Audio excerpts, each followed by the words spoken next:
Oke, masih ada yang terlewat enggak ini? Pak, saya Torang Panapun Song ada, Pak. Orang nomor berapa ini? Nomor 6. Nah, enggak Saya dikasih juga, Pak. nomornya. Dwi Patra Biguna, Pak. Gimana? Dwi Patra Biguna, Pak. Dwi, nomor Nomor berapa? 27, Pak. Nomor 27. Nah, tuliskan di situ biar kelihatan. Iya. 27. Siapa lagi? Saya Kita nomor 18. saya 52, Pak. Iya. Nomor 26 ada, Pak. 26. Ada. 11, Pak. Oke, 11. Udah. 37, Pak. Nomor berapa lagi? 64, Pak. 64. 69, Pak. 67 sekalian, Pak. 67. 52, Pak. Udah? 65, Pak. 52. 2, Pak. Terus 50. Saya 58, Pak. Marcelino. 58. 10, Pak. 10. Nomor 4, Pak. Nomor 20, Pak. 4. 20. 13, Pak. 13. Izin nomor 15, Pak. 15. Terus Nomor 32, Pak.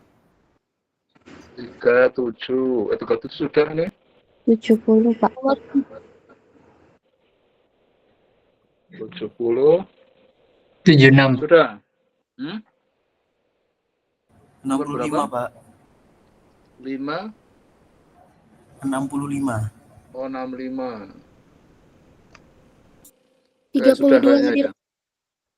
5. 32, Pak. Oh, 32. Oke. Saya simpan dulu. Bapak nomor 56, Bapak.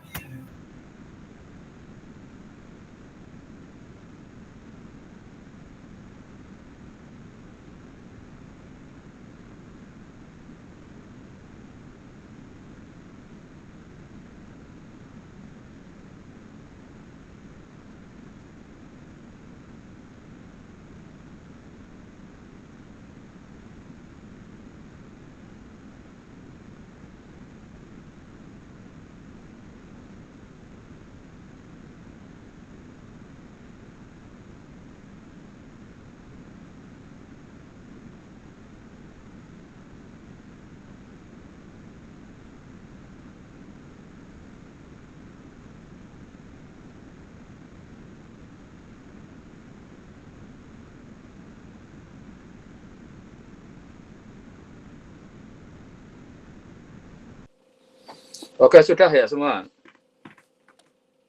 Bapak, saya nomor 56 belum, Pak. 58. 56. 56. Iya, terima kasih, Pak. Ya, udah semua. Saya belum, Pak. Saya belum, Pak. Nomor berapa? Saya nomor 50. 50. Ya, kasih, Pak. Ya, nomor berapa lagi? Saya nomor 54. Saya 76 belum, Pak. 54. Oke. Berapa lagi? Saya nomor 76 belum, Pak. 76. Sudah? Ya, oke, kalau sudah dimulai dengan presentasi. Ini yang siapa tadi kayaknya Aslam ada. Ini belum ngasih link untuk tugas mingguannya ya. Sama tugas UTS-nya memang Anda memang enggak ini ya. Karena kemarin ada yang kalau sudah terlambat jauh memang sudah enggak boleh ya. Ini masih, tapi kayaknya nggak masuk ini. Oke, saya akan pilih untuk oke, saya ini kan min 78. Oke, nomor 37. Tadi ada nggak 37 ya? Ada nggak 37? Mana tadi persensinya? Oh ini. 37 kok ya yang terpilih pas nggak ada kayaknya. Oh ada ini dia.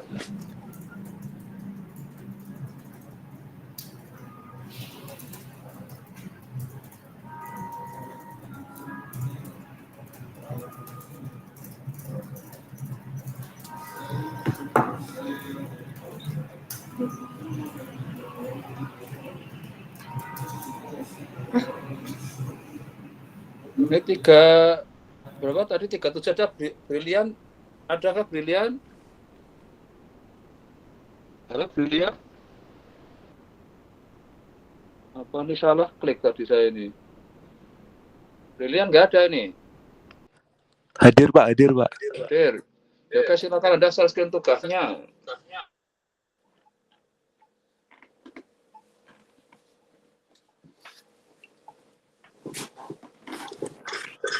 Mohon maaf Pak sebelumnya. Ya. Ada kendala buat di device-nya. Jadi laptop saya tadi baru saja LCD-nya pecah. Jadi belum bisa buat pengerjaan. Anda pakai HP? Iya Pak. Kalau pakai overlap masih di HP masih bisa loh ya. Kemarin ketik-ketiknya memang lebih agak repot. Ya oke, saya ganti dulu.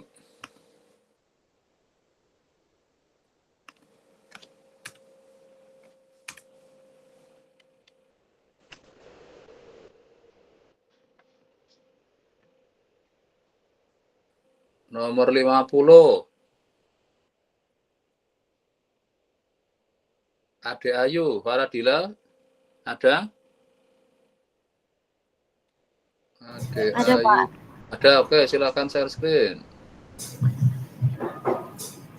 Sebentar ya, Pak. Ya.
Baik, Pak. Saya izin mulai presentasi mengenai tugas minggu lalu, yaitu analisis valuasi bisnis dengan pendekatan free cash flow to firm, FCFF. Jadi, sebentar.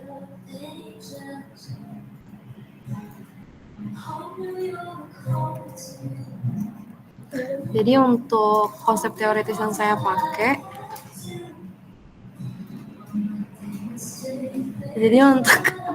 untuk konsep teoritis yang saya pakai itu menggunakan free cash flow to firm, enterprise value, nilai ekuitas, dan nilai per saham. Ini yang ada di PPT di bab 6. Lalu untuk selanjutnya itu saya pakai data dari Bank BCA yang saya ambil dari link Stockbit. Jadi untuk EBIT-nya itu ada di 59 miliar dan tarif pajaknya 25%, depresiasinya 14 miliar, kenaikan NWC-nya 11 miliar, CapEx-nya 12 miliar, dan pertumbuhannya itu ada 3%, WACC-nya 10%, dengan periode proyeksinya 5 tahun, FCF per share-nya Rp407, dan harga pasar sahamnya itu Rp8.650. Dan setelah dihitung, FF-nya itu sebesar Rp50.254 miliar menggunakan rumus yang sebelumnya ada di layar. Terus selanjutnya, untuk proyeksinya, pertumbuhan FCF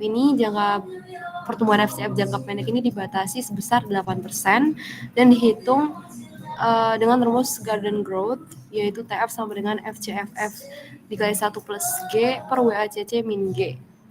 Lalu semua arus kas ini didiskontokan dengan WACC sebesar 10%. Nah, sehingga present value-nya itu didapatkan sebesar 1.066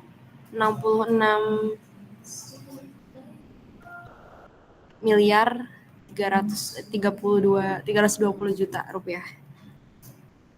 Lalu untuk interpretasinya sendiri, Bentar, kelihatannya itu 1.000 triliun mungkin. Iya, benar. 1000. Kayaknya 1.000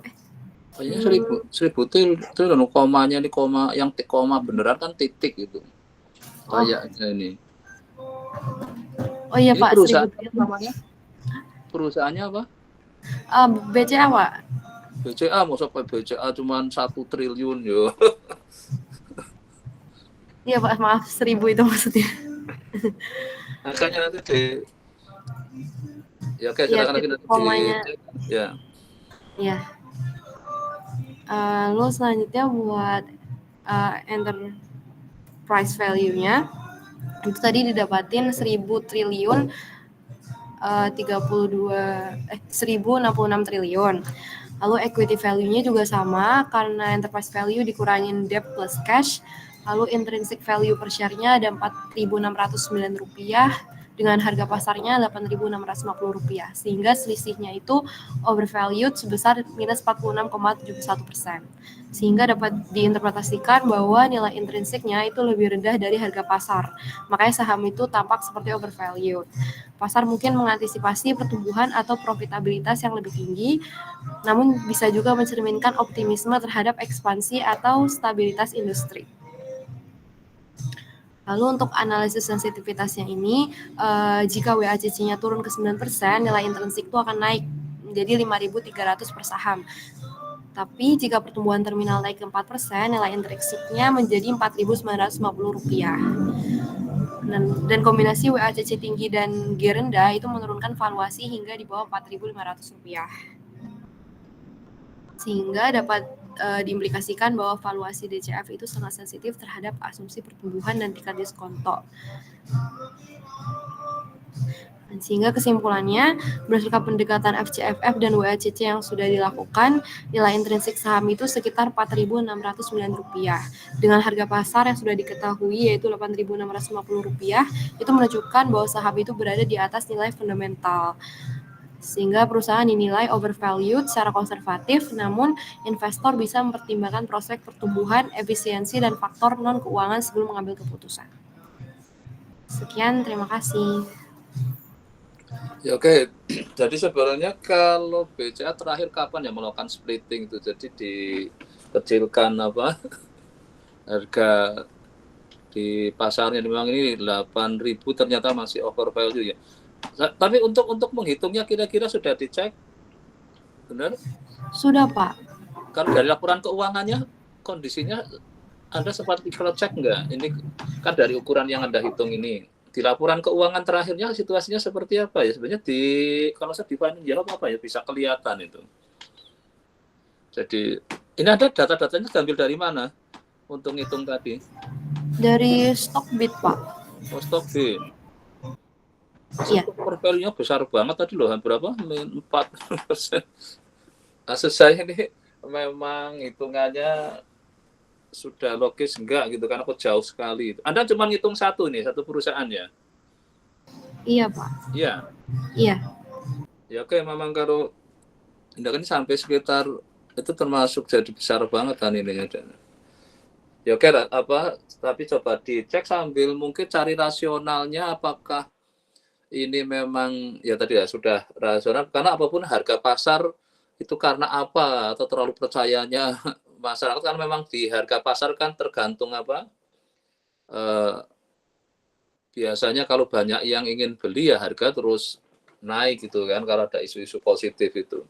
Kalau dividennya berapa ya? Bisa di ini enggak, kemarin sempat dilihat dividennya enggak? Apakah kalau dividennya besar jadi banyak yang tertarik ke sahamnya, jadi harganya kalau nggak salah bayar dividennya sudah. Anda sempat ngecek dividen enggak ya?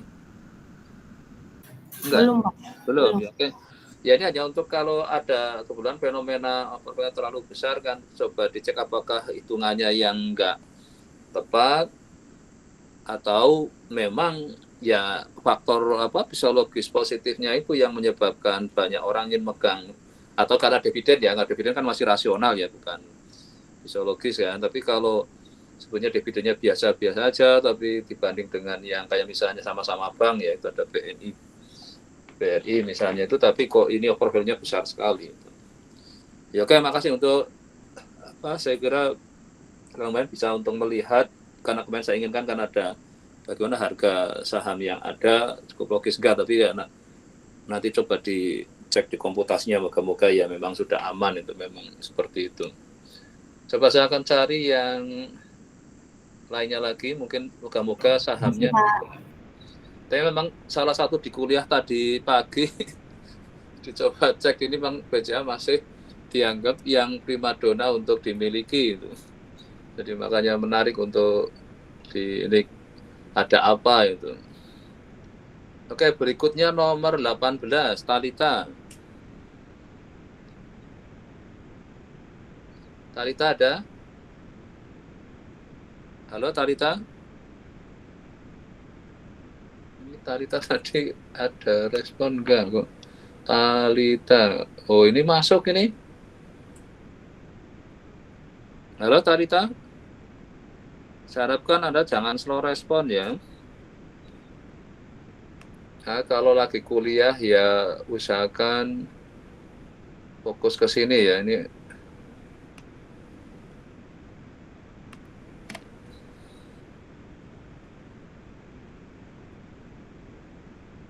oke, saya tandai merah di sini aja yang dekat lah. Yang oke, berikutnya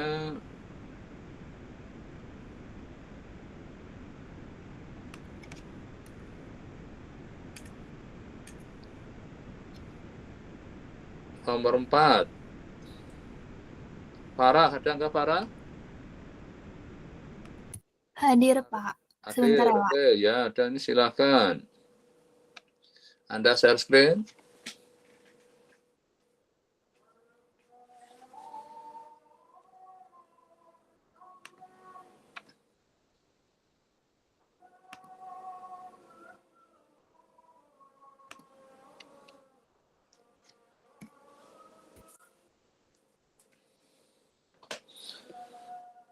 Oh ya, berupa slide ya.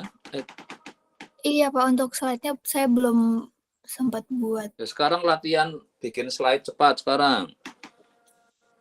Mana yang mau dibikin slide? Buka ChatGPT-nya. Ini yang mau Anda ini kan? Iya, Pak. Oke, Anda di copy aja. Copy aja semua, bisa juga tadi yang lateknya atau ini ya bisa lah. Nanti minta dibikinkan jadi beamer gitu. Mudah lateknya Pak, ini mungkin mudah lateknya, kayaknya di copy aja lateknya semua, kalau bisa ditaruh langsung dari lengkap aja dari atas itu, biar nggak apa-apa, nanti kan dia ChatGPT-nya akan milihkan sendiri cara bikin beamernya itu. Coba dia lebih ruwet. Copy aja semua, terus Anda buka ChatGPT-nya, buatkan beamer, langsung itu dipaste di situ. Nanti kalau dengan ini gagal ya dengan PDF-nya tadi. Kalau enggak PDF-nya taruh di ChatGPT lebih cepat itu. Iya, Pak. Sudah di copy, ChatGPT-nya udah dibuka belum? Udah, Pak. Ini lagi proses. Ya, oke. Nah, nanti terus Anda bikin di sini apa, di overlay-nya nggak usah keluar dari Overlapnya bikin folder slide. Berarti Anda belum bikin ya? Belum. Itu klik yang gambar folder itu. Itu kan ada sebelahnya untuk bikin. Nah, itu diklik slide gitu. Nanti saya taruh di sini. Nah, sudah, terus klik slide-nya itu, terus klik untuk file itu baru tuh. Di sebelahnya yang tadi. Nah, itu. Ini slide apa tadi? Minggu keberapa? Minggu ke-9 ya Anda ya? Iya. Minggu 9 gitu. 9 gitu aja lah, gitu. Udah nggak usah panjang-panjang. Oke, ditunggu tadi hasilnya ada. Pas tekan di sini. Masih bingung dia? Udah Pak, sebentar. Coba langsung di copy, taruh di sini. Coba error enggak, kalau error nanti diganti pakai yang PDF. Udah di compile. Sudah jadi slide, sudah beamer enggak? Coba lihat atasnya itu. Naik ke atas ininya. Udah beamer. Oh ya udah beamer. Ya oke, sudah. Jadi soal nanti enggak sempurna, nanti Anda sambil ngomong lihat lagi ke ini enggak apa-apa. Sekarang untuk presentasi. Oke. Ini yang layoutnya yang paling bawah. Jangan digeser kayak tadi. Layoutnya yang paling bawah. Klik layout. Layout tadi udah ya di situ. Pilih yang paling bawah. Nah itu. Terus klik tadi yang satunya. Nah udah ini agak dibesarin. Nah nanti kalau sambil ini ternyata ada yang terlewat, bisa Anda lihat ke artikelnya. Oke, silakan. Jadi untuk tugas minggu ke-9 itu saya menganalisis, kemarin kalau tidak salah perintahnya untuk menganalisis saham dan yang menganalisis saham apakah saham tersebut gorengan atau saham gorengan atau bukan, dan melihat efek perubahan saham tersebut dari kebijakan Purbaya Menteri Keuangan yang baru ya Pak. Oke. Saham yang saya pilih adalah saham IMPC atau Impact Pratama Industri. Nah, saham ini itu saham yang sebentar Pak. Anda pakai share yang entire screen. Jadi Anda kalau nanti mau lihat slide, lihat ke artikelnya itu bisa. Jadi Anda share screen-nya yang entire screen. Jadi nggak perlu keluar dulu kan. Yang entire screen. Share screen-nya. Jangan share screen yang hanya current screen. Share lagi tapi yang entire screen. Oh iya. Supaya Anda mau buka-buka yang lainnya itu nggak perlu keluar dulu gitu. Ini jadi artikelnya kan tadi sudah ada kan di sebelahnya itu. Oh iya. Jadi Anda fokus di slide-nya dulu nggak apa-apa. Nanti kalau dari sini perlu, ya memang ini tadi mungkin karena ya. Oke, silahkan supaya nggak terhenti ini ya, biar jalan dulu. Nah, untuk saham IMPC ini adalah saham yang bergerak di produsen dan distributor bahan bangunan dan bahan plastik serta real estate.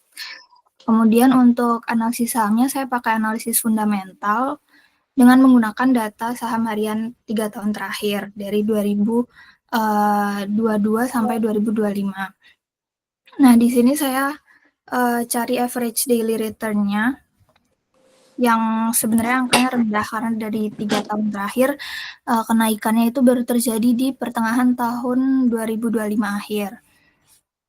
Nah, kalau dari berita kenapa kenaikannya melonjak di pertengahan 2025 itu menurut CNBC IMPC ini mengalami lonjakan yang tajam dengan kenaikan sekitar hingga 798% di 6 bulan terakhir, dan terjadi transaksi negosiasi besar senilai 849,8 miliar yang dilakukan dengan harga diskon yang dibandingkan dengan harga pasar saat itu. Fenomena ini menimbulkan dugaan adanya akumulasi saham secara diam-diam oleh investor besar atau perubahan kepemilikan yang signifikan.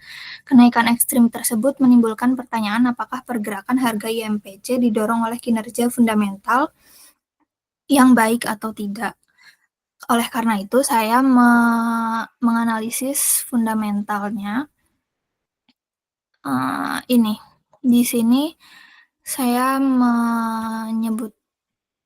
memberikan informasi beberapa seperti pendapatan sampai ke rasio liabilitas per aset, yang dimana kalau dari pendapatan itu meningkat secara konsisten. Dari pendapatan meningkat secara konsisten yang menunjukkan bahwa pertumbuhan penjualannya Oh stabil. ya, sebentar. Ini untuk yang lainnya siapkan slide-nya ya, supaya nggak seperti tadi ya. Karena kalau dadaan memang resikonya belum sempat diedit ya. Jadi kadang ada beberapa informasi yang kita butuhkan tapi nggak ada di slide itu. Karena ini kan ChatGPT yang penting untuk bahan dasar gitu. Ya, nanti silakan pada mulai siapkan, karena nanti kalau saya tunjuk langsung siap sudah slide ya, jangan buat. Nanti cara buatnya kan tadi bisa cepat ya, tapi memang masih perlu editing ya. Ya, oke, silakan lanjut lagi. Nah, untuk pendapatannya itu meningkat secara konsisten yang menunjukkan pertumbuhannya yang stabil. Kemudian dari angka EBITDA-nya juga tumbuh kuat dari 2022 ke 2024 yang menandakan efisiensi operasional yang membaik. Kemudian laba bersih per saham dasar justru malah turun. Ini menunjukkan adanya stock split atau peningkatan jumlah saham beredar, bukan penurunan karena sebenarnya laba totalnya justru naik. Kemudian untuk jumlah aset naik, menunjukkan ekspansi aset yang besar, lalu untuk liabilitas naik signifikan, yang berarti perusahaan mulai banyak menggunakan utang untuk mendanai pertumbuhan. Untuk ekuitasnya turun, yang menunjukkan bahwa pembagian dividen itu besar atau penurunan nilai reevaluasi aset. Kemudian untuk kinerja fundamentalnya meningkat secara signifikan, bisa dilihat dari pertumbuhan pendapatannya, laba bersih, dan juga rasio profitabilitas seperti ROA, ROE, dan juga margin labanya yang meningkat. Nah, kemudian untuk efek apakah saham ini terdampak oleh efek purbaya kebijakannya, sebenarnya saya belum mendapatkan berita yang secara spesifik menyebutkan bahwa saham ini akan terdampak. Cuma ada berita yang dilansir dari TV One itu menyebutkan bahwa Purbaya selaku Menteri Keuangan itu memperkirakan bahwa pertumbuhan ekonomi pada akhir 2025 bisa mencapai 5,5% didorong oleh peningkatan belanja masyarakat dan pelonggaran suku bunga kredit melalui alokasi dana pemerintah sebesar 200 triliun ke Bank BUMN. Selain itu, sektor properti disebutkan akan tumbuh kuat, termasuk dorongan untuk permintaan bahan bangunan seperti semen, sehingga sektor saham seperti sektor yang masuk ke dalam bahan bangunan real estate seperti IMPC ini juga bisa terdampak oleh efek purbaya tersebut, Pak, gitu, yang diuntungkan dari kebijakan ini. Mungkin itu dulu, Pak, dari saya. Oke, tapi jadi tadi kan di pertengahan apa ya tiba-tiba melejit itu kan? Itu kalau tadi kan bisa dihitung jadi over value enggak? Ini Anda nggak ngitung ke situ ya? Ini karena menanjak sekali, makanya itu kalau yang diduga gorengan kan dia hanya nanti naik ya dia akan turun. Terus ini sebenarnya di harga wajarnya di nilai tertentu itu kadang. Jadi kalau sampai tinggi sekali, dia paling nggak lama di situ, nanti akan turun lagi. Terus juga di bawah juga kadang nggak. Karena tujuannya untuk orang-orang yang goreng itu kan ingin mencari keuntungan, dia jual pada harga tinggi, setelah itu dibikin turun, supaya harganya rendah, nanti dia beli lagi. Gitu. Kan itu untuk mengambil namanya sering profit take, jadi ambil di periode berapa bulan, tapi kalau beda dengan investor kan, ya biarin aja sampai nanti berapa tahun berharap dividen sama sahamnya naik. Tapi kalau ini termasuk yang ekstrim kan naiknya menurut saya ini. Iya kan dari. Nah coba nanti ya lihat tadi seperti yang siapa tadi yang presentasi pertama itu BC aja ternyata over value, lah ini mungkinan juga karena kalau memang di harga wajarnya di berapa itu biasanya akan stabilnya di situ. Ya kecuali memang tadi ya ada harga psikologi karena para ya yang ingin beli banyak ya wajar harga. Tapi secara ininya kan kalau melejit sekali, padahal dividennya berapa ya? Tahu nggak? Saya tidak Ngecek. menganalisis dividen sih Pak. Jadi Ya. dividen kan setahun paling ada yang ngasih 2 kali, ada yang 1 kali. Coba ya minimal tambahin itu untuk sebenarnya apa ya kalau tadi hanya efek purbayanya kayaknya mungkin apakah relevan ini yang menyebabkan naiknya pesat sekali kan itu. Itu juga sulit ngeceknya kan itu. Anda ngeceknya gimana Iya. efek purbaya? Dari berita sih Pak. Tanggal berapa Pak Purbaya mulai diangkat jadi menteri? September awal. Nah, di sini ada nggak kelihatan? Di sini kenaikannya sebenarnya mulai ini di sini tuh Juli Agustus gitu Pak. Agustusan itu kan? Iya, Tapi Agustus. termasuk fantastis ini. Ini mirip BRPT itu, yang juga padahal ini bergerak di plastik ya, dia pabrik plastik ya. Iya, dan bahan real estate. Oh, bahan bangunan berarti ya? Iya, bahan bangunan. Bukan bahan mentah plastik itu bukan? Bukan. Ya, coba nanti ditambahin ini ya informasi lebih selanjutnya, karena nanti hari ini akan saya tambahkan tentang pasar efisien kan untuk melihat ini termasuk yang fenomena tadi memang wajar enggak lah itu kalau untuk melihat di ini kayaknya tiba ada seperti ini. Tapi kalau menurut indikasinya ini sebenarnya Anda menyimpulkan ini gorengan apa enggak? Bisa jadi sih Pak, karena kalau tahu istilah gorengan enggak? Coba Anda buka ChatGPT-nya, IMPC apakah saham gorengan gitu, coba tanyakan itu. Dia tahu istilah gorengan enggak? Kan istilah Indonesia moga-moga dia sudah banyak yang nanyakan itu.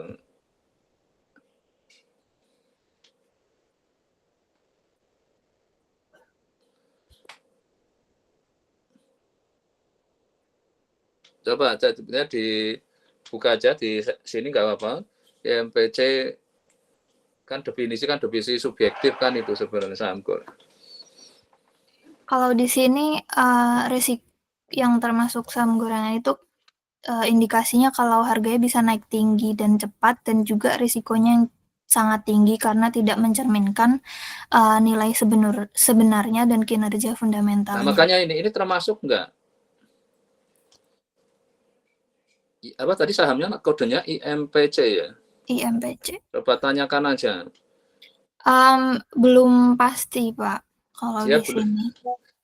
Karena kalau dari kinerja keuangan tuh dia stabil Pak. Maksudnya tidak ada hal yang mencurigakan gitu Pak. Ya oke, jadi nanti yang tadi kriteria apa ya memang biasanya yang dicurigai kan yang naiknya pesat sekali, terus faktor apa yang mendorong kenaikannya itu rasional enggak gitu kan. Jadi ya oke, sementara nanti coba dicari rasionalnya bahwa apakah ini nanti akan stabil di harga atas atau tiba-tiba akan jatuh lagi misalnya. Itu yang sering dianggap gorengan kan, naiknya cepat, turunnya juga cepat. Jadi untuk orang-orang yang ngambil kesempatan di jangka pendek bisa dapat besar sekali itu di situ. Baik Pak. Ya, oke, saya kira udah cukup. Berikutnya nomor 47, Riki Adityawan. Ada Riki? Riki 47. Ada ini Riki, mana Riki? Halo Riki? Wah, ini nggak ada respon lagi.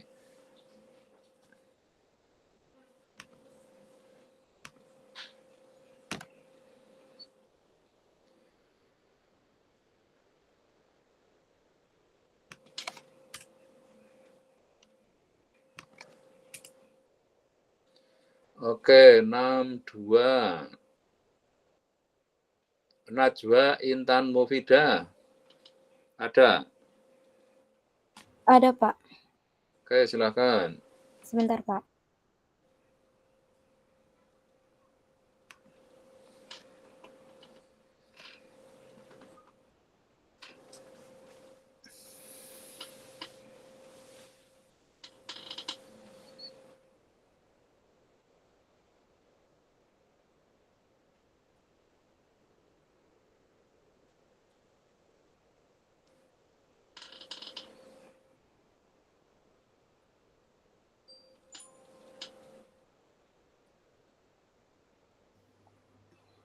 Izin menjelaskan untuk saya analisis nilai intrinsik saham di Telkom. Terus ini untuk dasar teorinya, rumusnya kayak yang sebelumnya. Terus ini untuk data-data yang dipakai dari dalam nilainya dalam triliun. Terus habis itu perhitungannya dengan rumus yang sebelumnya. Terus didapatkan nilai 23.856 triliun untuk proyeksi awal. Habis itu dengan asumsi pertumbuhannya 4% per tahun selama 5 tahun. Terus nilai untuk golden growth-nya didapatkan TV-nya sebesar 508,713 triliun. Terus dengan hasil diskontonya EV-nya 422,611 triliun. Habis itu untuk nilai value per share-nya hasil perhitungannya 3.156 per lembar dan harga per 7 November-nya 3.430 per lembar. Sehingga sedikit over value dari nilai sebenarnya. Seperti itu, Pak. Kalau di plot sahamnya Telkom kayak apa pergerakannya? Apakah kayak tadi MPC apa enggak? Sempat bikin enggak Anda? Sahamnya Gimana, Pak? Telkom. Nah, ini kayak plot tadi, plot sahamnya Telkom. Mungkin beberapa mungkin tahun ini pergerakannya kayak apa? Ini kan cuma memang di atas harga indeksnya kan tapi sedikit kan, tidak separah tadi yang BBCA kan itu. Kalau IMPC, oh ya tadi yang IMPC berapa ya tadi ya? Over value enggak sampai ngitung itu ya kayaknya tadi ya? Enggak, Pak. Enggak ya? Cuman plotnya malah ya, yang ini yang saya ingat kalau Telkom ada kenaikan yang gratis enggak? Apa memang masih pergerakan yang wajar, tidak ada kayak tadi yang IMPC itu? Masih wajar aja sih, Pak.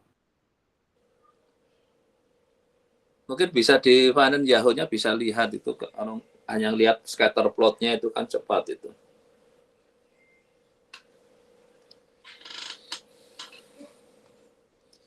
Ya oke, kalau ini yang hari coba yang mungkin 1 tahun, ini berapa ini? Oh ini yang 1 hari. Pilih yang ini 1 bulan, yang 1Y itu, nah oke 1. Ya kan tidak seperti yang tadi ya dalam 1 tahun.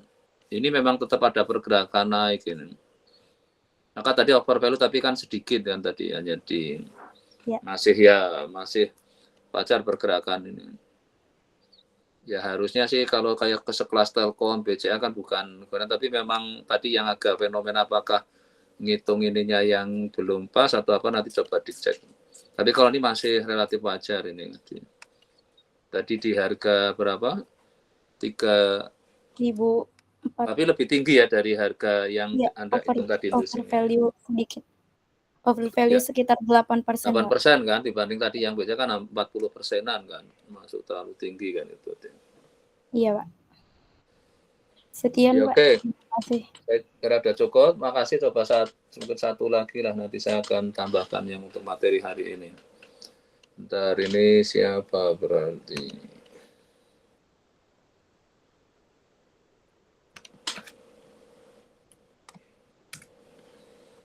Nomor 51. Cleodora Michelle Keiko. Ada Cleodora, tadi ada nggak nomor 51 di presensinya? Ada ini.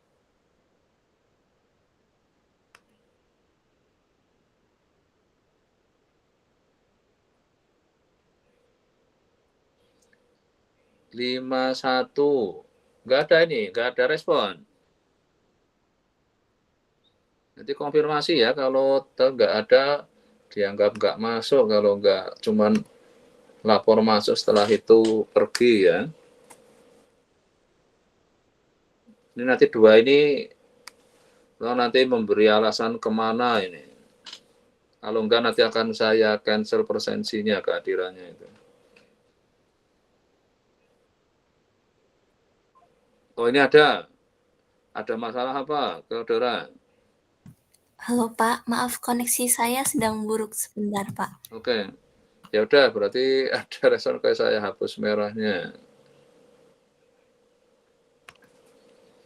Yang resiko online kadang ada trouble ini ya.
Baik Pak, jadi saya menganalisis capital budgeting pada BPJS Kesehatan tentang efisiensi investasi dan keberlanjutan keuangan.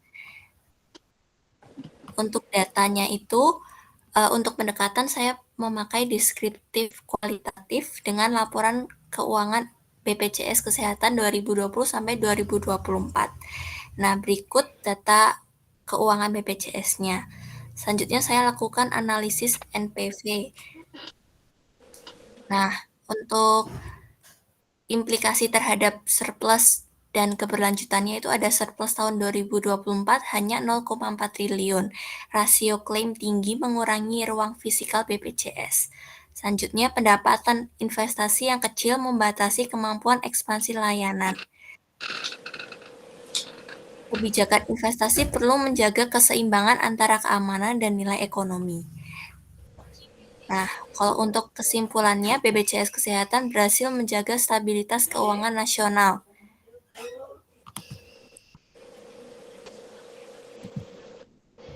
Imbal hasil 4-5% belum menutupi biaya modal media sosial 8%. Diperlukan evaluasi portofolio dan optimalisasi dana agar lebih produktif.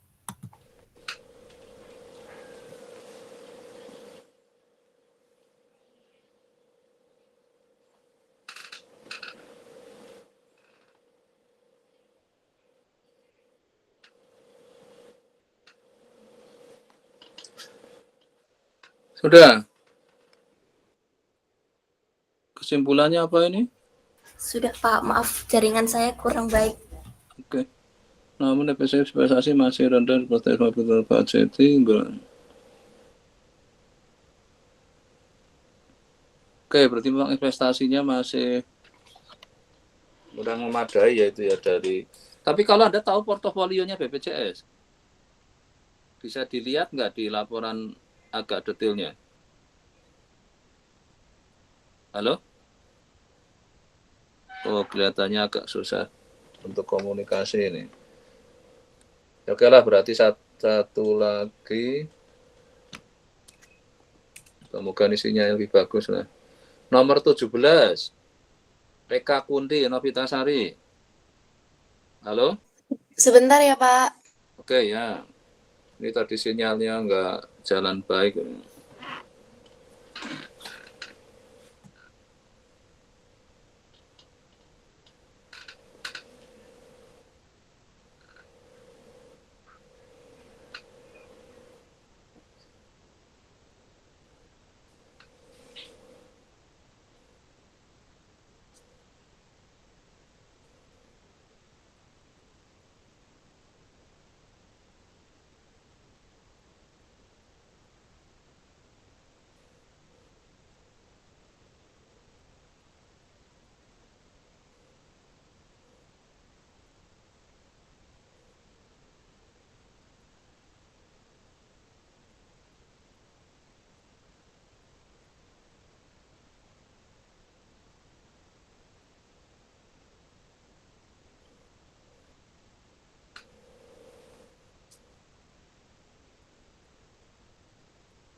Oke, mohon maaf Pak, ini saya join dua device karena laptopnya nggak bisa connect suara tadi. Oke, apa? Silakan. Jadi di sini saya menganalisis saham untuk yang APL mungkin sedikit berbeda. Ini menggunakan metode discounted cash flow. Terus tujuannya adalah melakukan analisis valuasi fundamental terhadap saham Apple dengan pendekatan DCF, kemudian mengestimasi FCFF dan WACC serta intrinsic value per share-nya, lalu menentukan apakah saham APL saat ini tergolong undervalued atau overvalued dibandingkan nilai intrinsiknya. Kemudian ini ada sedikit teori untuk FF dan WACC-nya dan DCF-nya. Kemudian metodologinya yang pertama mengambil data harga saham dan laporan keuangan Apple dari How Finance, kemudian menghitung FCFF-nya diperoleh EBIT-nya sebesar 123 miliar dan T-nya 21%, lalu menaksir parameter keuangan dan nanti diperoleh perhitungan utama untuk laba sebelum bunga, dan ini diperoleh 123 miliar dolar, lalu investasi aset, modal, kemudian FCFF-nya, kemudian volatilitas, serta cost equity, cost of debt, dan WACC-nya. Lalu proyeksi FCFF-nya serta hasil valuasi diperoleh seperti ini. Lalu kita bisa interpretasikan bahwasannya berdasarkan hasil valuasi nilai intrinsik per saham Apple 49,91 dolar jauh lebih rendah dibandingkan harga pasar saat ini, yakni 269,77 dolar. Hal ini menunjukkan bahwa saham AAPL atau Apple dalam kondisi overvalue. Nilai WACC yang relatif tinggi 17,89% mengindikasikan ekspektasi imbal hasil yang besar, sehingga diskonto terhadap arus kas cukup signifikan. Lalu FCFF positif yang besar menunjukkan kinerja operasional yang sehat, namun valuasi pasar tampaknya sudah terlalu optimistis terhadap pertumbuhan masa depan. Lalu ini ada catatan penting bahwasannya data laporan keuangan dari How Finance itu dapat memiliki keterbatasan sehingga beberapa komponen misalnya depresiasi perlu diestimasi. Jadi memang ada yang diestimasi. Kemudian asumsi pertumbuhan dan terminal grup memiliki pengaruh besar terhadap nilai akhir DCF-nya. Lalu bisa disimpulkan bahwasannya berdasarkan perhitungan DCF dengan pendekatan FCF dan WACC, saham APL saat ini dinilai overvalue. Intrinsic value per share sebesar 49,91 menunjukkan adanya deviasi signifikan terhadap harga pasar. Lalu analisis lanjutan disarankan dengan mempertimbangkan skenario pertumbuhan yang berbeda dan pembandingan antar industri. Saya baru sampai sini, Pak. Oke, ini juga kalau dilihat harga sampai sudah segini kan volume lumayan besar sekali ya itu. Itu mulai ada plotnya enggak ya? Mungkin di Yahoo bisa dilihat itu apa APL mulai melejitnya kayak tadi MPC kan di pertengahan itu. Kalau APL kan kayaknya apakah kepengaruh apa Purbaya efek enggak kan kayaknya enggak lah. Apa mungkin Trump ya? Ada. Oh, belum ini, Pak. Ini 1 tahun ini, apa? Oh, mulai 2021. Lalu sedikit ya? diproyeksikan, Pak. Ya, padahal kalau yang tadi itu 40-an ya harga ininya intrinsiknya ya. Ini tadi intrinsic value per share-nya, tapi untuk harganya sekarang 269. Makanya itu jauh banget kan itu. Tapi 2021 juga sudah jauh, tapi ngitungnya sudah dicek. Kayaknya sudah intinya memang segitu apa terlalu rendah Anda ngitungnya. Ada asumsi-asumsi yang mungkin kayaknya terlalu jauh itu. Mungkin ada apa. Nanti coba nanti dicek ya untuk karena jauh banget gitu. Kalau melihat 5 tahun lalu aja 120-an kan sudah itu. Mungkin nilai terlalu rendah itu mungkin ada beberapa asumsi yang tidak pas kayaknya di situ. Coba nanti dicek ya itu untuk apa asumsi-asumsi yang dilibatkan dalam penghitungannya tadi itu. Baik, Pak. Ya oke, sementara kayaknya sudah cukup. Saya akan share screen yang untuk slide hari ini.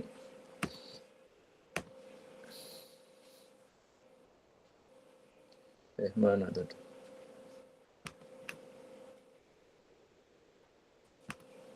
Kalau di bukunya adalah yang masuk bab 7 ya. Ini market efisiensi ini.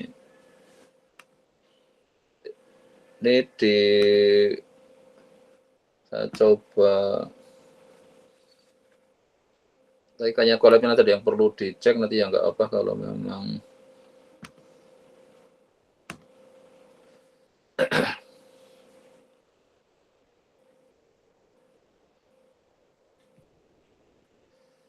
Nah, ini juga kaitannya untuk melihat ya memang ini masih mungkinan lebih ininya ke pasar saham ya. Jadi juga sama dari beberapa tadi kan ininya kita juga hampir semua di yang saham.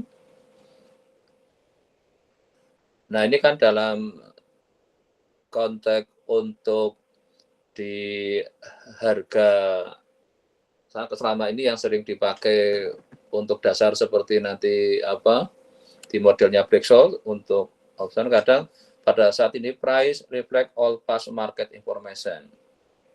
Jadi harga yang sekarang kita indikan itu artinya adalah makanya tadi yang di posisi apa tadi di harga yang sekarangnya berapa, apakah itu semua memang sudah sebagai merefleksikan tentang apa di masa informasi yang sudah lewat ya. Jadi salah satu juga tadi berbagai situasi di kondisi perusahaannya itu.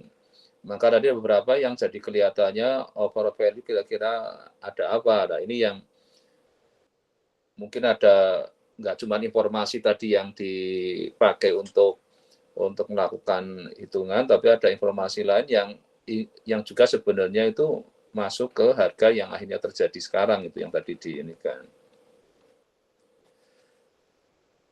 Nah, makanya untuk yang pada situasi yang sering kita sebut sebagai technical analysis adalah proses standar yang pada situasi yang memang dia harus mengikuti asumsi yang dipakai dasar untuk bikin analisis teknikal.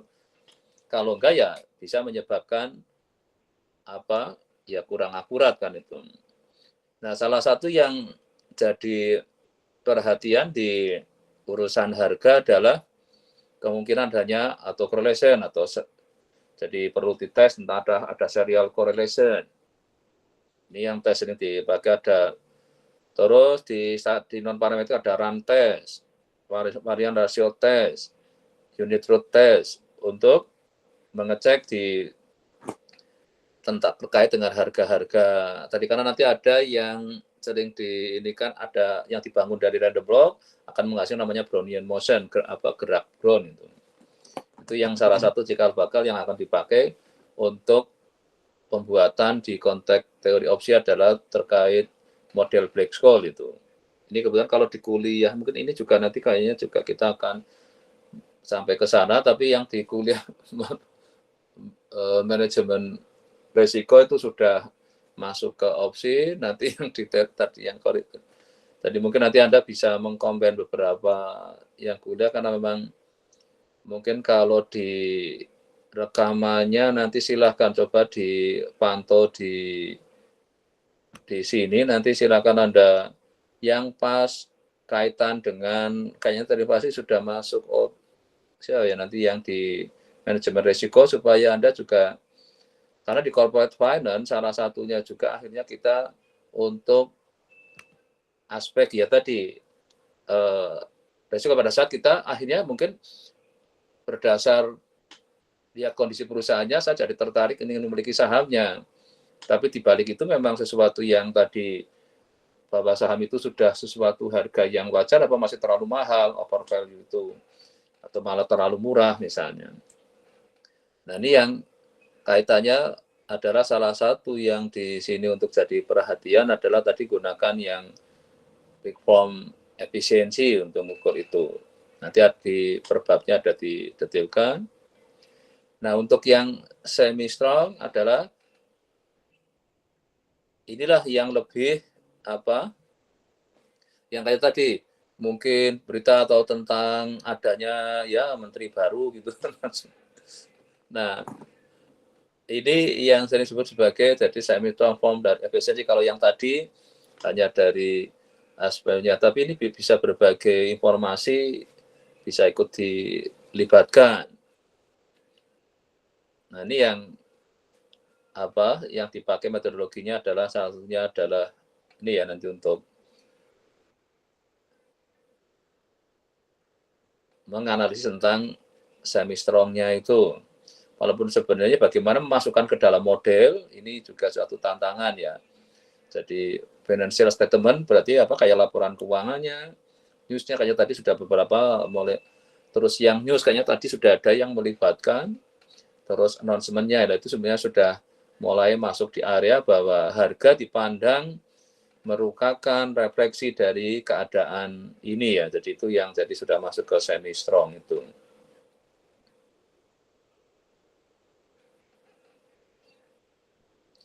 Terus untuk yang strong form-nya ini adalah sampai ke insider information, jadi yang private pun jadi nggak cuma publiknya, tapi yang private juga bisa.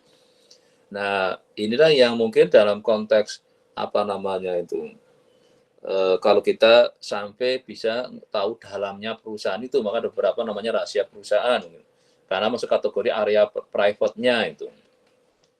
Nah, inilah kita melihat masuk ke area yang ini, mungkin yang ini relatif ya mahal, artinya informasi insider atau yang private kan mestinya nggak mudah itu.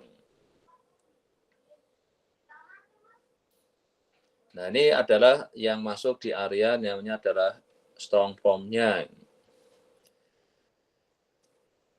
Terus tentang keberadaan anomali ini, apakah Januari efek ini ada, weekend efek ada, itu yang juga kemarin, mungkin nanti untuk yang kemarin sempat saya sudah ini kan, tapi untuk yang tugas minggu ini coba lihat fenomena, karena saya lihat di plot-plotnya tadi apa ada nggak fenomena di efek bulan Januari, mungkin banyak apakah cenderung jadi rendah karena banyak, tapi kalau saya lihat di kemarin sahamnya BRI apa ya, itu malah dia ngasih dividennya di sekitar bulan Januari atau, nah itu berarti kan mungkin yang memberi konteks efek positif, karena biasanya orang kalau ada tahu akan ada dividen, tahu polanya dividennya kapan, mesti ada yang ngejar itu, ingin beli tapi hanya ingin ngejar dividennya itu. Terutama untuk trader-trader yang modalnya kecil, karena kan kalau yang sudah didapat dividen lebih baik dijual nanti dibelanjakan untuk yang lainnya dalam rangka mengincar dividennya misalnya. Nah, ini tentang apakah untuk yang saham Indonesia ada fenomena ini, nanti silakan Anda cek, ataukah weekend effect. Jadi kalau Sabtu Minggu memang ada, mungkin beberapa trader milih feeling, pokoknya kalau Jumat lebih baik dilepas dulu, nanti belinya di hari Senin. Kalau yang tahunan, itu Januari mungkin ada yang milih belinya Januari, nanti ada juga yang jual untuk mengganti komposisi portofolionya. Nah, ini konteks yang di konteks dari investasi itu. Nah, ini tentang kalendernya, kalau tentang size-nya, terus value effect-nya, terus momentum, yang terus pas earning announcement drift-nya, paid itu price drift atau earning surprise. Nah, ini juga mungkin nanti beberapa saham yang Anda jadi perhatian, tolong dilihatlah itu ininya. Nah, ada di konteks risk base-nya, behavioralnya, limit to arbitrasenya. Jadi kemarin, di ini ya, karena ini bareng-bareng kuliahnya yang mulai masuk ke opsi tentang non arbitrase. Ini beberapa teori di opsi, minta syaratnya non arbitrase. Nah, jadi sudah. Ya nanti silakan aja, mungkin kalau salah sudah, kalau Anda ini kayaknya di kuliah yang kami yang manajemen risiko itu kemarin sudah saya coba diindikan tentang arbitrase itu.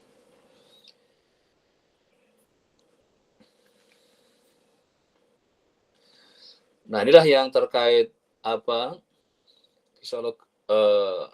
aspek fisiologis itu. Nah, ini yang kemarin tadi sebenarnya yang fenomena BC, apakah aspek fisiologis kalau melihat over value-nya besar sekali, apalagi Apple tadi yang over value juga besar, apakah menarik untuk lihat di konteks mana, tapi kaitannya ke konteks fisiologis.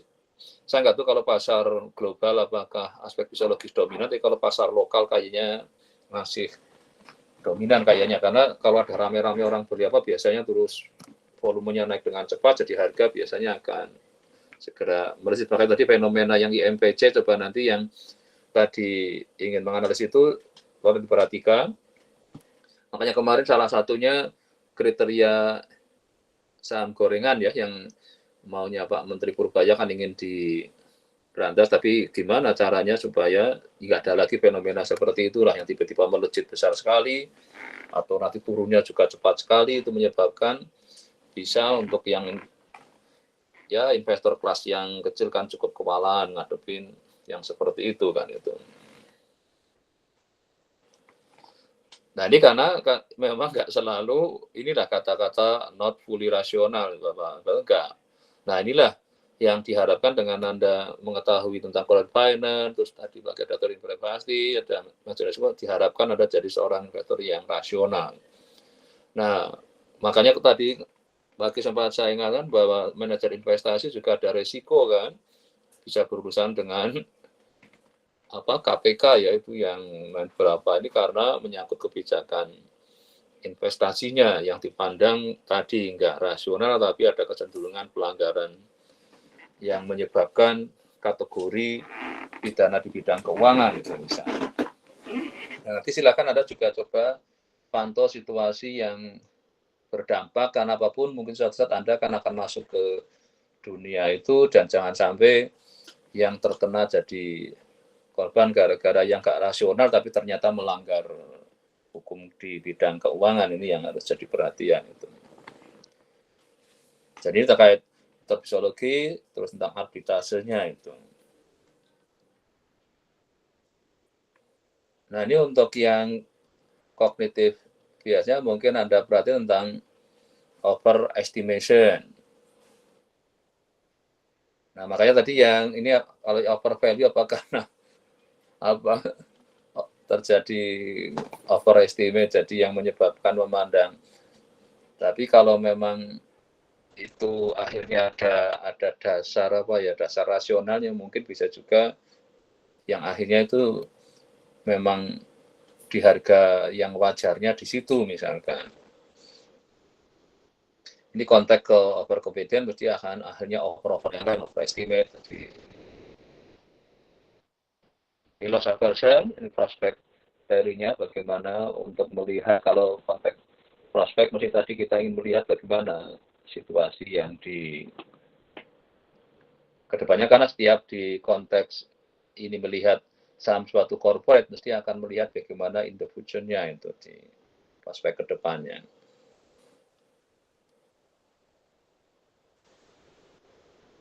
Nah ini tentang representatifnya tadi ya informasi yang dimiliki apa jadi terlalu overrated atau under karena kadang informasi atau small sample atau hanya berita terkini mengefek secara padahal sebenarnya enggak representatif mungkin untuk membuat keputusan. Ini ada mental accounting, ada answering nanti mungkin pas di berikutnya nanti kita coba lihat secara. Oke, nanti silakan untuk beberapa yang di sini terkait model, terus kaitannya ke aset pricing-nya, empirical evidence untuk tesnya, tentang market efisiensinya, terkait time value of money, tentang risk-nya. Nah, tadi ada terkait ada random walk. Oke, mungkin saya akan lihat yang di persubabnya dulu aja biar nggak terlalu jauh deh kalau Anda mau.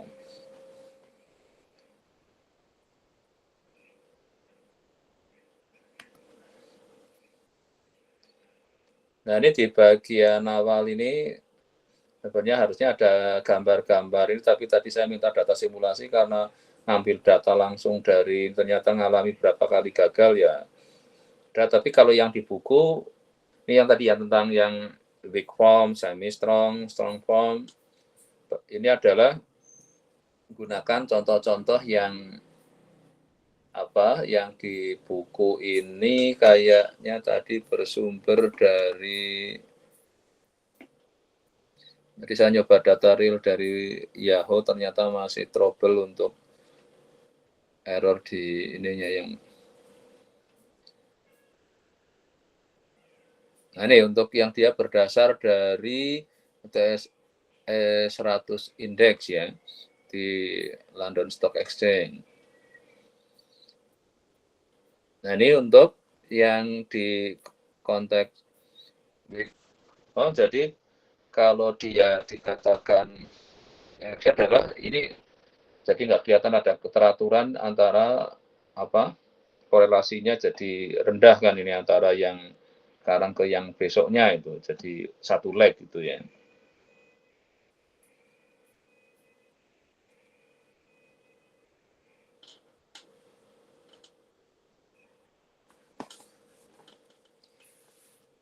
Nah, untuk melihat yang di semi strongnya adalah abnormal untuk stock return dilihat dari actual stock return-nya dikurangi expected stock return. Jadi expected tadi adalah kayak kalau bahasa di saat ini seperti kan harga harapan kan sama seperti kalau di estimate-nya dengan rata-rata kan. Jadi bagaimana si harga saham yang sebenarnya relatif terhadap harga rata-ratanya lah gitu. Nah, itulah kalau saham yang misalnya tadi volatilitasnya nggak terlalu tinggi, biasanya kan antara rata-rata dengan harga nyatanya ya tidak terlalu besar ini. Nah, inilah yang ini kan untuk konteks di semi strong. Tadi kalau yang di sini saya coba yang big form-nya, ini kalau tadi mau nggak langsung ambil itu masih kesulitan datanya. Oke, nanti terus yang untuk strong tadi yang harus melibatkan berbagai informasi. Nah, inilah tadi jadi nggak ada yang dibanding yang adanya informasi masih ya relatif ada karena dia informasinya lebih lengkap kan pada saat posisi untuk yang strong itu. Dibanding kalau yang tadi kan masih ada ini saat. Tapi kalau yang di ini tadi malah bentuknya enggak. Ini yang big form-nya, terus semi, terus yang strong-nya itu. Nah, tadi yang untuk yang konteks adalah adanya Charlie effect, isu terus tentang SP index effect, weekend effect. Nah, kalau yang di sini tadi saya coba akhirnya saya minta data simulasi karena kesulitan untuk dapat datanya, ya nanti silakan Anda gunakan data realnya. Ini dicoba untuk yang big form. Kayaknya ada yang masih, ini kan tadi ada, yang ini yang masih errornya. Tadi saya ada yang sudah. Dari yang errornya juga tadi masih problem untuk data ini yang sudah saya ke data simulasi. Tadi saya pakai datanya BRI kalau salah yang untuk sebagai, saya bisa juga IHSG itu. Nah, ini contoh untuk yang bisa kontak acak adalah yang ada atau korelasi itu, jadi ada pola dependensian dan terus untuk yang ini yang semi strong tadi yang ada titik, kalau yang tadi kan enggak, ini untuk di sebelumnya gini, setelah ini ada ini yang tadi yang semi strong, kalau buku ada ya, yang ini yang belum tadi. Ya kalau yang tadi ya semi strong ini yang di posisi ini yang strongnya, yang seminya tadi ya yang ini. Nah, akan coba dengan beberapa saham untuk melihat fenomena tadi ya terkait market efisiensi. Terus yang ini tadi sempat saya sudah ini kan.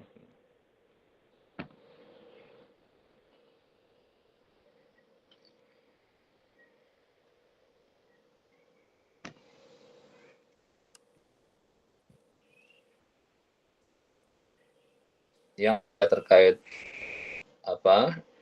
behavioral itu salah satu terkait tadi untuk kondisi emosionalnya. Jadi pada saat orang untuk membuat keputusan sekali lagi bisa juga nggak rasional, ini yang mungkin sebenarnya salah satu yang kenapa tadi saya akan Anda melihat Purbaya efeknya dengan adanya kemarin menjadi indeks harga saham dari 6 ribuan langsung sudah sampai 8 ribu, yang targetnya artinya masih lama tapi lebih cepat terjadi itu. Apakah karena fenomena ini lagi atau yang tadi memang ada dasar rasionalnya ataukah hanya karena emosionalnya itu. Nah, saya nanti nggak tahu informasi yang bisa Anda ambil, tadi kayaknya ada beberapa mencoba sudah melihat saya ingin kalau dari berdasar kondisi perusahaannya sebenarnya bisa juga jadi sudah wajar, kayaknya tadi yang Telkom ya yang relatif wajar, tapi yang BCA jauh banget, yang MPC juga besar tapi dalam waktu singkat langsung melejit tinggi sekali itu. Sebenarnya kalau Anda ingin lihat juga BRPT itu. Nah, kalau salah satu yang sekarang sedang mulai menggeliat membaik adalah Garuda, itu juga dari 50 sekarang sudah 100-an itu. Itu juga bisa untuk tadi ya saya kayaknya masih saya buka. Nah, ini yang Garuda kan juga ada fenomena tadinya di berapa 60-an. Nah, nanti coba ada yang melihat Garuda ini sudah 100-an, kemarin sempat sudah sampai 100, hampir 120 apa ya. Ini kayaknya kembali tertekan lagi ke bawah. Oh, masih lama ini. Ya udah. Koneksinya agak terlalu. Ini yang terkait untuk perilaku finansialnya ya.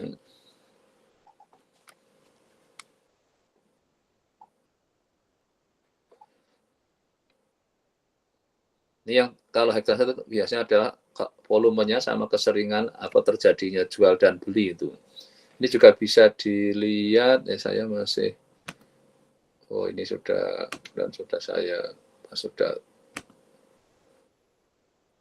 Ini kalau yang berupa portofolio tadi yang saya untuk di konteks dari investasi yang gambar lah ini. Ini kalau ini tadi berapa ya? Aduh, sorry.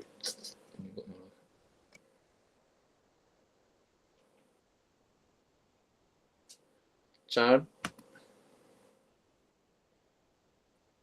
sensitif banget ini.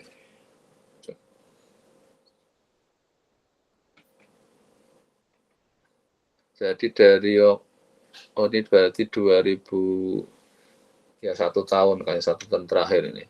Ini kan kelihatan sekali dari berapa ini 35 sekarang sudah di 100-an ini. Ini apakah juga mulai ada memang ada perubahan treatment di perusahaannya yang menyebabkan kayaknya mulai ada kepercayaan investor untuk memegang Garuda lagi ini. Nanti silakan ada yang mungkin ngambil ininya ke Garuda ya silakan itu. Kalau volumenya kayaknya juga meningkat itu volume transaksinya itu jadi. Terus tadi yang untuk anomali tadi ya, jalur efeknya nanti benar nggak ada di, ya mungkin saham Indonesia lah, ada nggak fenomena itu.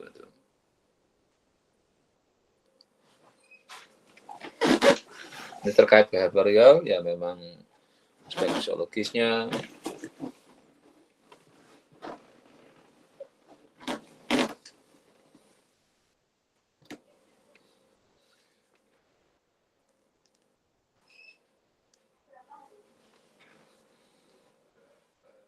Nah ini terkait itu tadi dengan kita ingin bagaimana kebiasaan di situasi keuangan itu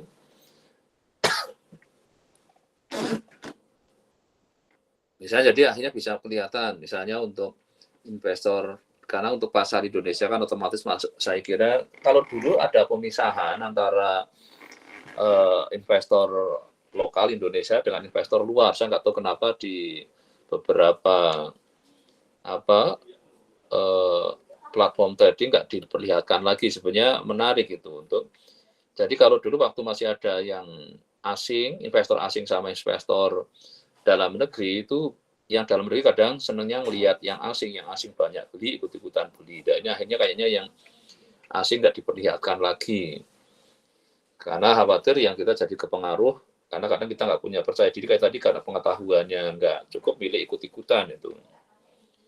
Terus estimasi pasar dan konteks tadi aset pricing. Jadi kita punya teori tentang aset pricing. Jadi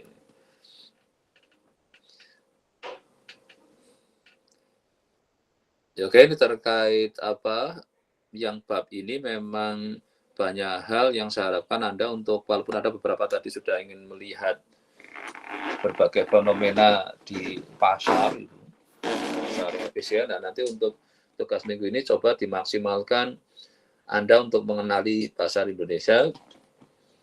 Tapi kalau bisa dapat bagaimana perilaku investor asing yang ikut bermain di Indonesia, artinya membeli saham Indonesia itu. Ini yang apa? Sayangnya nggak tahu kenapa kok itu jadi saya juga apa kesulitan melihat bagaimana perilaku investor asing itu. Ini karena kaitannya menyangkut, dianggapnya biasanya asing mungkin lebih punya apa? Ya ini tentang konteks rasional karena dia adalah dianggap punya teorinya.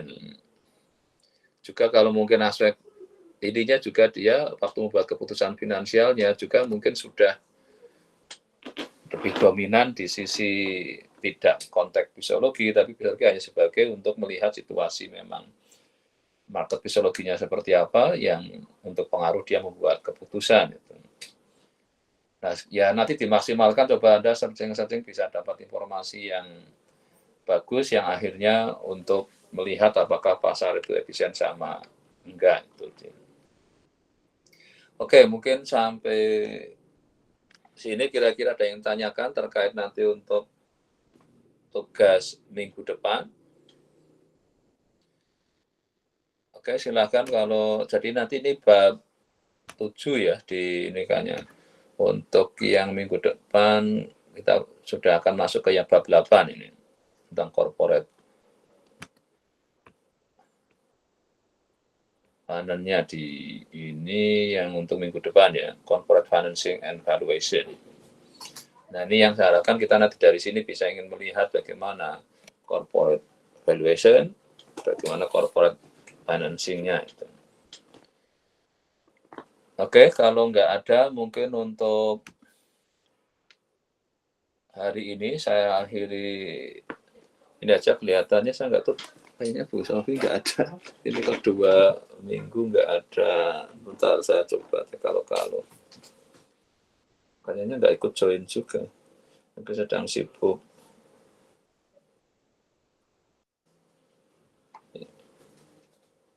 Ya ini kayaknya Bu Sofi nggak ada informasi. Ya cobalah besok mungkin moga-moga yang minggu depan sudah bisa terlibat, karena ini mulai kita ingin melihat bagaimana kondisi perusahaan yang terutama terkait corporate financing dan valuation-nya. Moga-moga nanti di konteks prakteknya seperti apa sih. Tapi kalau kita kan di sini hanya berdasar dari textbook.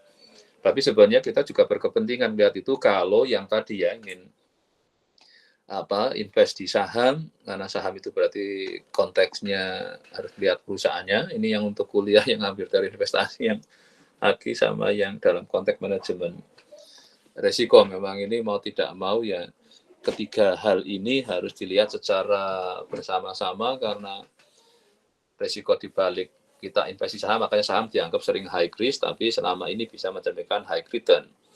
Karena kalau obligasi itu cenderungnya masih ya dekat-dekat dengan deposito walaupun lebih tinggi dikit.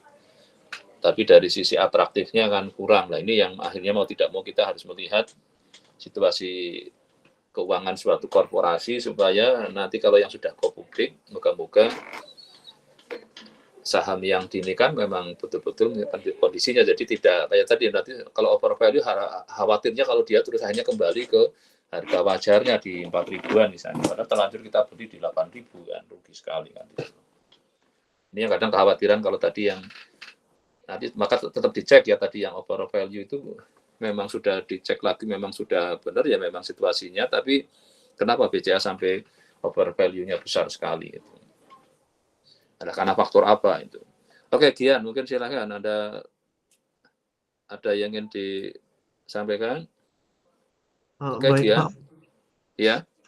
Sebelumnya ingin izin bertanya untuk Ya. tugas minggu ini berarti yang mana ya Pak? Bisa tolong dijelaskan ulang Pak? Nah, tadi yang terkait market efisien, jadi Anda kan lihat pertama yang big form tadi. Yang big form tadi coba saya lihatin lagi nih ya. Informasi yang Anda miliki kira-kira yang mana itu? Yang bisa Anda miliki kalau melihat apakah yang weak, apa yang semi strong, apa yang strong. Anda sudah tahu bedanya tadi? Iya Pak. Yang weak apa? Informasi yang dimiliki, mungkin pakai yang slide aja ya, lebih cepat ya kayaknya. Bentar. Kalau tidak salah yang data harga historis. Ya, jadi hanya seperti kita pakai datanya Yahoo, tapi hanya melihat dari harga saham sebelumnya ya. Itu kan yang mana yang tadi saya buat di yang ini kayaknya yang di sorry. Jadi kan kalau yang weak itu kita yang selama ini lah kayaknya kita lebih banyak bermain di wilayah yang weak. Karena apa? Kita hanya punya informasinya apa harga yang ada adalah hanya. Nah, ini big form kalau bahasa mudahnya ini kan historical price dan return aja itu. Ini di kuliah dari investasi kayaknya kita juga, makanya kemarin saya tambahin, maksud saya supaya nambahin laporan keuangannya lah, biar sudah naik level kan ke semi strong itu. Syukur sampai tidak hanya yang publik, tapi sampai yang private. Nah, kalau Anda mampu akses sampai hanya kalau Anda main di yang big form, ya nggak apa-apa. Tadi kayaknya kalau big form sudah hampir semua sudah bisa. Tapi sudah ditambah yang ini, kayaknya laporan tadi kondisi perusahaannya sudah kepegang, sebenarnya sudah ke semi strong itu. Terus sampai ke, kalau bisa sampai ke kontak private internalnya, bisa juga kita jadi ke strong. Itu pertama. Yang kedua, nanti kaitannya untuk melihat tadi ya, korelasi antar ininya ya, tadi yang di buku ini kan salah satunya kita ngeplot yang return on DT sama ini yang untuk kontak week tadi kan. Kalau yang semi strong sudah mulai lihat stock dengan lihat karena di sini dengan expected stock return-nya. Nah, ini kan berarti related to announcement. Jadi ada berita apalah kayak tadi, makanya saya katakan ada Purbaya efek lah itu. Ini maksudnya sudah meningkat dibanding tadi yang hanya week form ya. Ini yang semi, terus yang tambahan ada informasi apa lagi, jadi pergerakannya kelihatannya tidak mengagetkan tadi ya, karena sudah tahu private information-nya, insider-nya, jadi ya smooth aja lah terjadi perubahan untuk apa, tadi kumulatif abnormal return-nya tadi ya, yang harga sebenarnya dikurangi ekspektasinya. Kalau expected kan, kalau kita ini kan ya sama saja, kalau bisa kan diganti dengan rata-rata lah kalau kita. Jadi intinya harga yang ininya dengan rata-ratanya kayak apa. Oke, sudah tahu yang akan dikerjakan. Baik, terima kasih Pak. Ya, nanti ini salah satu nanti ilustrasinya seperti, tapi Anda kan harus milih salah satu saham dan perusahaannya. Nanti beritanya apa yang ngefek gitu. Bisa juga angka indeksnya kalau Anda ingin melihat mungkin indeks saham global itu tadi salah satunya kan yang itu bisa juga Anda dari menggunakan yang apa, kalau yang Indonesia kan indeks LQ45 lah, indeks 30 itu kan ada komposisi saham 30 itu situasinya kayak apa ya. Oke, sudah itu. Baik, terima kasih Pak. Ya, sambil nanti baca lagi, tambah-tambah Anda searching lah, tambah informasi supaya nanti bisa dapat ilustrasi yang menarik, syukur nggak di level week lah itu ya. Nah, ini harapan saya sih sebenarnya yang kuliah di yang terinvestasi juga jangan main di level hanya yang big form itu tadi kan, yang jadi rentan kan hanya menggunakan informasi harga. Kalau sekarang saya sering saya istilahkan untuk kalau yang Anda bermain time series adalah time series with exogen ya. Tidak hanya time series saja itu. Mungkin Anda waktu kuliah PRRW, RW-nya kan nggak ada eksogennya, tapi waktu regresi malah ada eksogennya kan prediktor. Nah, kalau itu di-combine, itu yang jadi sebut sebagai regresi time series atau time series with eksogen. Itu. Tapi mungkin waktu itu kan Anda, nah ini kesempatan mungkin bisa juga ya kontak untuk kalau ke skripsi atau saya harapkan sih di sini mulai uji coba itu. Supaya tidak murni hanya time series kayak yang Big Bang, terus naik level dikit jadi yang semi strong sampai akhirnya ke yang strong. Oke, udah cukup? Udah ada lagi? Ya, oke, kalau sudah nggak ada, saya tutup ya untuk hari ini. Yang presensi kayaknya sudah. Oh, ini ada lagi Aisyah. Apa ini Aisyah? Tadi saya telat datang Pak, jadi belum presensi. Oke, presensinya. Nomor berapa? Nomor 21 Pak. 21. Oke, Aisyah sudah. Siapa lagi? Siti nomor berapa? Sebentar Pak, saya lihat. Oh, ini Suti Mutiara Azahra. Iya Pak, betul Pak. Ya, oke, nomor 34. Anda ingat-ingat. Terus siapa lagi? Terima kasih. Sudah. Permisi Pak, saya Nomor berapa? nomor 28. 28, Naufal. Oke, sudah. Siapa lagi? Sudah. Permisi Pak, Oh, maaf, ya. saya mau konfirmasi. Tadi ketika dipanggil saya lagi di jalan Pak. Oke. Soalnya tadi Sudah. saya presensi dulu terus tutup Zoom jadi jalan langsung ke jalan Pak. Nah, Naik lagi motor. kalau jam kuliah jangan jalan-jalan ya. Bukan Pak, itu dari OTW dari kampus ke kos Pak. Ya, memang tadi saya merubahnya memang agak, ya kan tadinya saya inginnya offline, tapi terus karena ada tuh hal, jadi saya rubah. Tadi pagi kan sebenarnya saya yang kuliah dari investasi saya offline, tapi terus yang karena saya ubah jadi online. Ya nggak apa-apa sudah. Karena memang Ya, kesalahan mohon saya maaf. juga terlalu mepet pengumumannya itu. Jadi, Baik Pak, terima kasih Pak. ya oke, tapi presensinya sudah ini. Ya tadi di yang tadi yang nggak saya tandai merah, yang tandai merah siapa ini? Oh ya Tarita, benar, oke, saya hapus merahnya udah. Terus siapa lagi? Udah? Kalau sudah, silahkan mengerjakan tugas sambil Anda bertanya-tanya ke siapa saja boleh, tapi mungkin boleh ChatGPT untuk supaya Anda semakin terintegrasi pengetahuannya. Jadi harapan saya, ya kalau yang kebetulan sudah kuliahnya macam-macam silahkan diintegrasikan ya supaya Anda bagaimana melihat satu perusahaan secara lebih integratif ya, tidak hanya secara parsial. Syukur tadi jadi informasinya lebih lengkap itu. Baik, sekira udah cukup, kita tutup ya. Selamat sore ya. Ya. Ini Terima kasih Pak. tutup. Yuk.